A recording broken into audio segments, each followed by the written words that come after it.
নমস্কার, আমি ডায়েটিশিয়ান শ্রেয়া চক্রবর্তী। আজকে আরেকটা গুরুত্বপূর্ণ বিষয় নিয়ে আলোচনা করতে এলাম। সেটা হচ্ছে যে যখন একজন মা হন কেউ, তার প্রায়োরিটিটা কিন্তু আর তার নিজের থাকে না, সেটা হচ্ছে তার বাচ্চা সবার আগে প্রায়োরিটিটা হয়ে যায়। তাই এইটা খুবই একটা প্রচলিত বাক্য হয়তো শুনে থাকবেন যে মা হওয়া মুখের কথা নয়। কারণ প্রতিটা পদক্ষেপে মাকে কিন্তু ভেবে যেতে হয় যে তার বাচ্চা কিভাবে ভালো থাকবে, তার বাচ্চার পুষ্টি, তার বাচ্চা কি খেলে ভালো থাকবে, তার সুস্থতা বজায় থাকবে কিনা, সেটা খুবই ইম্পর্টেন্ট। তো আজকের বিষয়টাই হচ্ছে তাই যে একজন ল্যাকটেটিং মাদার, মানে যখন একজন নতুন মা হয়েছেন, তার ফার্স্ট হচ্ছে তার শরীরে তৈরি হয় দুধ, মানে মিল্ক প্রোডাকশন। তো এই ফার্স্ট 6 মান্থস অফ মানে বেবি, যে তার যে জীবনের প্রথম কিন্তু ডায়েট হচ্ছে ওই মায়ের ব্রেস্ট মিল্ক। কারণ এইটাই হচ্ছে তার সর্বপ্রথম পাওয়া খাবার বলুন, জল বলুন, সবটাই তাই। কারণ মায়ের দুধের মধ্যে থাকে হচ্ছে অনেক মানে অ্যান্টিবডিজ, যেগুলো বাচ্চাদের ইমিউনিটির জন্য সাহায্য করে। আর এই ফ্লুইড ইনটেকটাও কিন্তু তারা এই মায়ের দুধ থেকেই পায়। তো it is very very important যে এই মাদেরও তাই জন্যে ডায়েটটা খুবই ইম্পর্টেন্ট এই প্রথম 6 মান্থস অফ দেয়ার, মানে যখন বেবি ডেলিভারি তারা করেছেন বা বেবির গ্রোথের জন্য। কারণ তাদের যদি ডায়েটটা ভালো না হয়, তাহলে তারা বেবিকেও সেভাবে পুষ্টি দিতে পারবে না। তো জেনে নিই এই মায়েদের ডায়েটে কি কি প্রয়োজনীয়, যেটা বেবির স্বাস্থ্যের জন্য খুবই ইম্পর্টেন্ট। এই ব্রেস্ট মিল্কের মধ্যে অনেক এরকম ইনগ্রিডিয়েন্টস থাকে যেগুলো বাচ্চার স্বাস্থ্যের জন্য ভালো। সেইগুলো যেগুলো মানে বাচ্চার ইয়ার ইনফেকশান, তারপরে কোলিক যেটা পেটে ব্যথা বা ডায়েরিয়া, এইগুলো থেকেও বাচ্চাকে প্রচুরভাবে সাহায্য করে থাকে। আর ইমিউনিটির ব্যাপারটা তো আমি আগেই বললাম যে অনেক অ্যান্টিবডিজ এই মায়ের ব্রেস্ট মিল্ক থেকে পায়, যেটা ফর্মুলা ফিড বেবিরা কিন্তু অতটাও ইমিউনিটি পায় না তাদের শরীরে। এই ব্রেস্ট মিল্ক সাক করার সময়ও বাচ্চাদের কিন্তু জ ডেভেলপমেন্টটাও খুব ভালো হয়, আর গড়ে ওঠে মা আর বাচ্চার মধ্যে একটা নিবিড় বন্ধন। ব্রেস্ট মিল্ক যত বাচ্চা সাক করবে, তত ওয়েট লস করতেও, মানে পোস্টপার্টামের সময় মহিলাদের অনেকটা ওয়েট গেইন হয়ে যায় আফটার ডেলিভারি।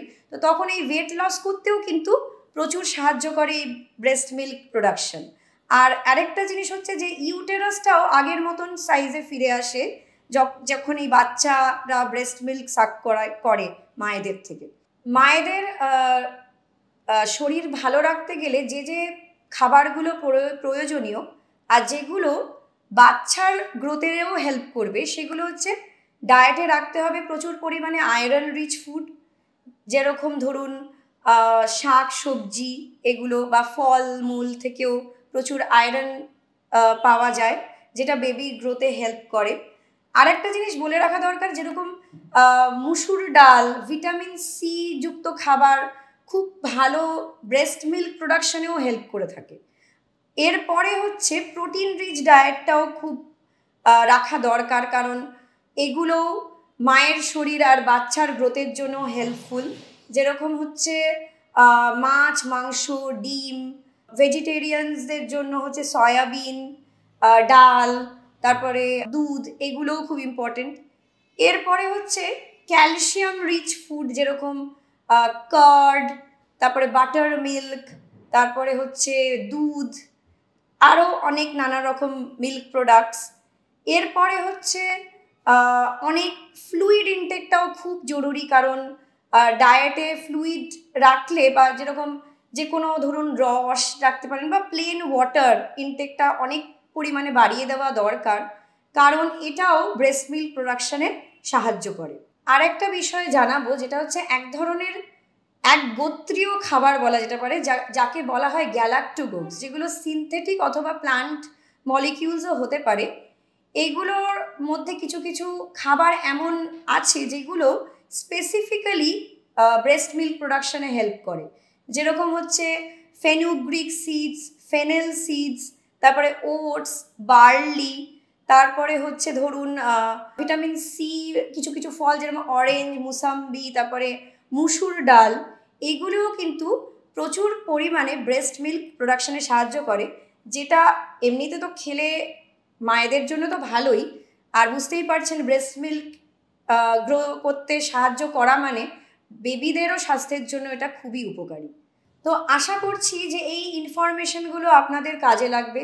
যারা সদ্য মা হয়েছেন, আপনাদের এই যে তথ্যগুলো দিলাম, এগুলো নিশ্চয়ই আপনাদের নিজেদের জন্যও খুব উপকারী হবে, আর এটা আপনাদের বাচ্চাদের জন্য খুবই উপকারী হবে।